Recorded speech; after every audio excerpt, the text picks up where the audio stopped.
Uite, mă iei pe așa ca la... Așa, mișcă fibra. Așa, ai făcut... Fă, mă, necu, blip, pac, blip. Filmez, mă. Filmez, mă, acum. Filmează, mă, nu te pozezi. A, filmezi? Acum, în două. Ai tare.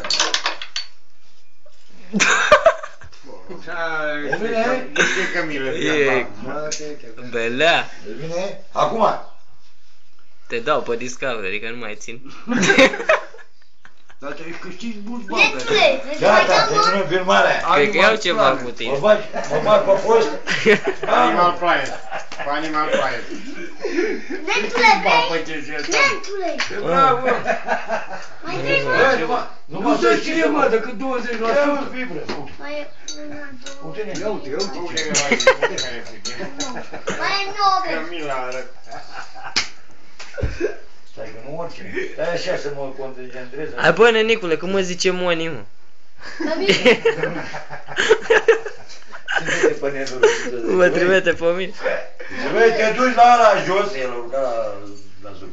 Te duci la ăla jos și întrebi așa, care are nume de cămilă să vină încoace să bem un pahar de vin.